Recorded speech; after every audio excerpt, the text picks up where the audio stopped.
One of my greatest joys over the last 4 years has been owning this vehicle and being able to drive across Mexico.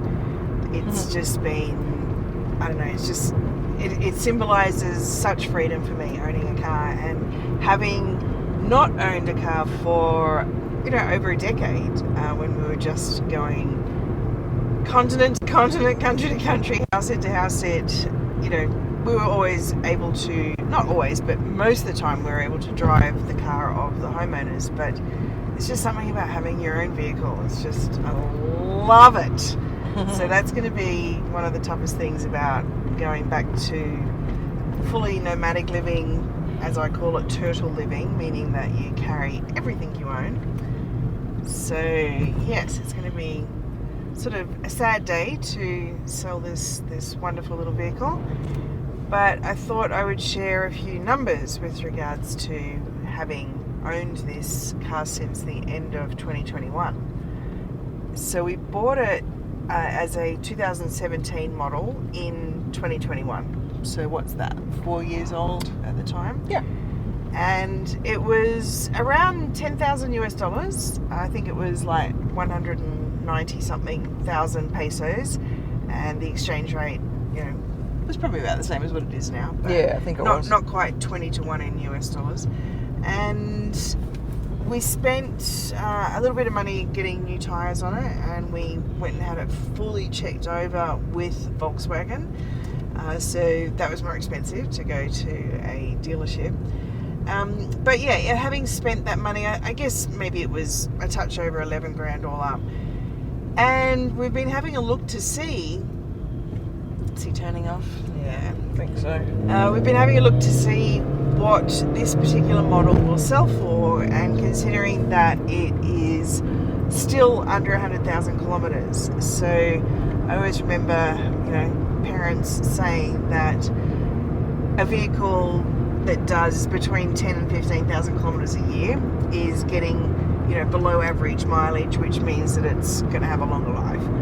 So we've definitely been, for the age that it is now, it's 2025, so what's that, 8 years old, and yeah, it's sort of on par. I think it's at like 97,000 kilometres. 98,000 kilometres, there you go. Maybe we better sell it soon. Yeah, I know. Under the 100,000, as they say. Get it under the 100,000. So yes, looking up to see how much we could actually sell it for. It could be anywhere between, say, I don't know, 7,000 and 8,000 US dollars.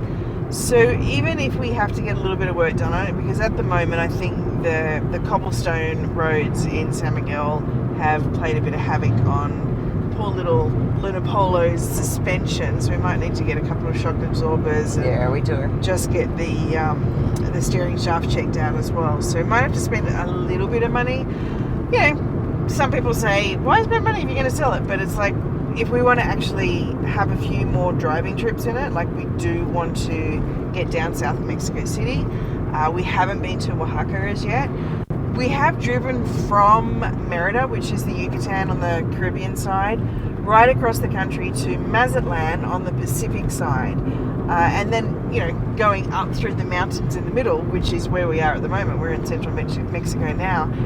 You've got a fair few hills to climb. The altitude of this area here that we're driving across right now is the equivalent of Australia's highest mountain, like the top of Australia's highest mountain. Because we're so flat. Yeah. In Australia. It's just crazy. And even to think that the whole of Mexico City is sitting on top of Mount Kosciuszko as well. It's ridiculous to even Doesn't think it? about that. It's People just go up Mount Kosciuszko and it's snowing. Yeah. So, but we actually live higher than that. It's just crazy. Yeah, so this altitude is unreal. But anyway, this vehicle has just been an absolute gem. We really did luck out.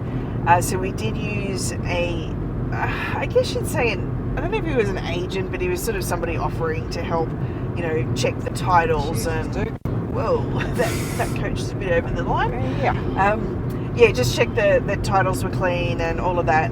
The best part about buying a vehicle in Mexico is there's no extra cost, like there's no stamp duty. You literally just buy it as it is.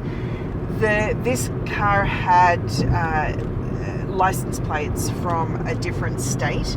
So we actually kind of, I guess you'd say, drove it illegally for a while because we weren't going to go back to that state, and we kept, doing our research to find out what we could do. Like, could we send the plates back to that state? Because it's 𝗪𝗏𝗧𝗛, which is quite north. 𝗪𝗏𝗧𝗛's the state right underneath Texas. We've never actually been there. And we've never been there, yeah. But when we did check out the registration on it, it had actually been cancelled up there. So we've actually still got the plates from up there because we don't know whether to let them go or not. But it actually they had already cancelled the registration, so I don't know what we're supposed to do with the plates. But anyway, we're probably a bit illegal for a long time. Yeah. So we did get the car registered without going into any office whatsoever. We used a guy in Puerto Vallarta. He's got a Facebook page called Pat's Plates, and he suggested to us, because we're going to be moving around and not have a rental home all the time and a fixed location, he said, if you get a registration in the state of Michoacan, then you can just pay online every year. And I'd love for you to have a guess at how much the registration every year is, but I won't have time for you to guess and then tell, so I'll just tell you. What does it come out at? It's like, I don't know, $40 US a year to keep this car fully paid, licensed. Now, insurance is a different thing. It depends on what insurance you go with, and but I guess roughly sort of $350 a year for insurance, depending on who you go with, as I say.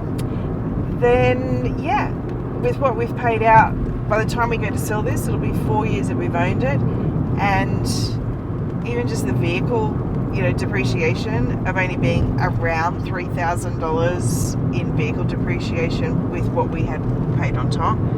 Maybe if we get it fixed, it might work out to being closer to $4,000.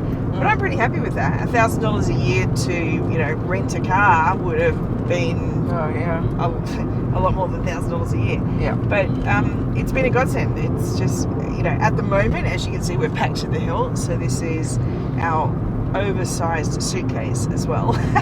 So once you lose the car, you definitely have to lose a lot more stuff, that's for sure. We got some downsizing to do on this next house set. We do. A lot of downsizing. Yes. Anyway, we're heading back to Vanuatu. I might end this video here.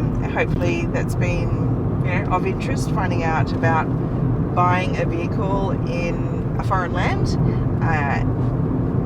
I did need to find out. I could probably research, and if anyone is interested in finding out whether you actually need to be a resident to own a vehicle here, I'm sure there's workarounds in Mexico because there's lots of kind of fairly dodgy stuff that happens.